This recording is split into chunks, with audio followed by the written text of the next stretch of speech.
Hello friends, என்னோட பேர் Hemamalini. Welcome to Malini's dhaba. இன்னைக்கு நம்ம சேனல்ல ரோட்டு கடை ஸ்டைல்ல தக்காளி தண்ணி சட்னி எப்படி செய்யறதுன்னா பார்க்க போறோம். இந்த தக்காளி சட்னியை ரொம்ப சிம்பிள் அண்ட் ஈஸியாக செஞ்சிடலாம். டேஸ்ட் வந்து அதே மாதிரி ரோட்டு கடை ஸ்டைல்லையே ரொம்ப பிரமாதமாக இருக்கும்.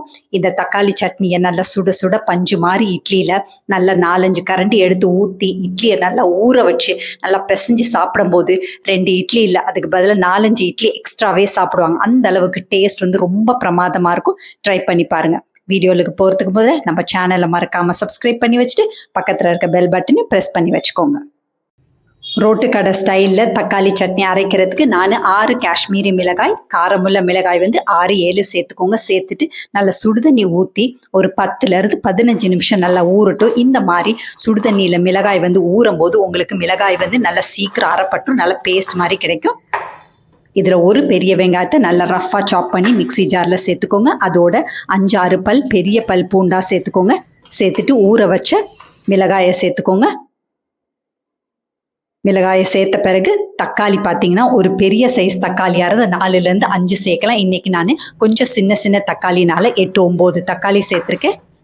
இதை நல்லா ரஃப்பாக சாப் பண்ணி மிக்சி ஜாரில் சேர்த்துக்கோங்க. சேர்த்துட்டு நல்லா ஃபைனாக பேஸ்ட் மாதிரி அரைச்சி எடுத்துகிட்டு வந்துடலாம்.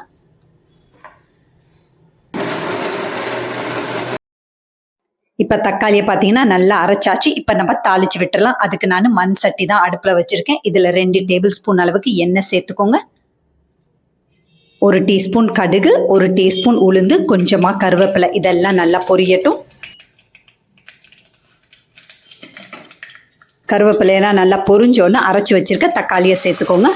தக்காளியை சேர்த்துட்டு ஃப்ளேமை மீடியம்லேயே வச்சு நல்லா கலந்து விட்டுக்கோங்க. இப்போ 1/4 டீஸ்பூன் அளவுக்கு உப்பு சேர்க்குறேன். அதுக்கு பிறகு பார்த்துட்டு சேர்த்துக்கலாம். உப்பை சேர்த்த பிறகு நல்லா கலந்து விட்டுட்டு மீடியம் ஃப்ளேம்லேயே 2-3 நிமிஷம் நல்லா கொதிச்சு வரட்டும். தக்காளியோட பச்சைத்தன்மை போன பிறகு தான் நம்ம தண்ணி சேர்க்கணும். ஆரம்பத்திலே தண்ணி சேர்க்கக்கூடாது. இப்போ பாருங்கள், 2-3 நிமிஷத்துக்கு பிறகு தக்காளியில் உள்ள தண்ணியெல்லாம் லேசாக வற்றி அதோட பச்சைத்தன்மை வந்து நல்லா போயிருச்சு. இப்போ 3 கப் அளவுக்கு தண்ணி சேர்த்துக்கோங்க. இன்றைக்கி நம்ம ரோட்டு கடை தண்ணி சட்னினால் அதிகமாக தண்ணி சேர்க்கணும். 3 கப் அளவுக்கு தண்ணி சேர்த்துருக்கேன். ரோட்டு கடையோட சீக்ரெட் இன்க்ரீடியன்ஸ் இட்லி மாவு சேர்த்தாதான் உங்களுக்கு இந்த தக்காளி சட்னி வந்து நல்லா திக்காகவும் கிடைக்கும். அதே நேரத்தில் ஊற்றி சாப்பிட்ற மாதிரி இருக்கும். இதையும் சேர்த்து நல்லா கலந்து விட்டுக்கோங்க. இதில் 1/4 டீஸ்பூன் அளவுக்கு பெருங்காயத்தூள் சேர்த்துக்கோங்க. பெருங்காயத்தூள் கண்டிப்பாக சேர்க்கணும், அப்போ தான் நல்லா வாசமாக இருக்கும். பெருங்காயத்தூளையும் சேர்த்துட்டு நல்லா கலந்து விட்டுக்கோங்க. கலந்து விட்டுட்டு மீடியம் ஃப்ளேம்லேயே 4-5 நிமிஷம் நல்லா கொதிச்சு வரட்டும். இப்போ உப்பு செக் பண்ணிக்கோங்க. உப்பு கொஞ்சம் பத்தாமல் இருக்குது, அதனால் ஒரு 1/2 டீஸ்பூன் அளவுக்கு உப்பு சேர்க்குறோம். உப்பையும் சேர்த்து நல்லா கொதிக்கட்டும். இப்போ நல்லா கலந்து விட்டுட்டு 5 நிமிஷம் நல்லா கொதிச்சு வரட்டும். 5 நிமிஷத்துக்கு பிறகு பார்த்தீங்கன்னா உங்களுக்கு தக்காளி சட்னி வந்து ரொம்ப பிரமாதமாக ரெடி ஆயிரும். இங்கே பாருங்கள், நல்லா திக்காகவும் இருக்கும், அதே நேரத்தில் நல்லா ஊற்றி சாப்பிட்ற மாதிரியும் இருக்குது.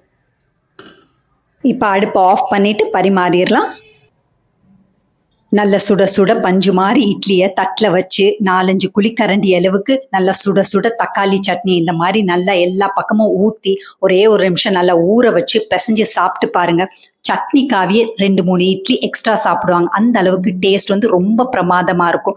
ரோட்டு கடையில் கிடைக்கிற தண்ணி சட்னி வந்து எங்கேயுமே கிடைக்காது. ஹோட்டலில் ரெஸ்டாரண்ட்டில் கூட உங்களுக்கு இந்த மாதிரி சட்னி கிடைக்காது.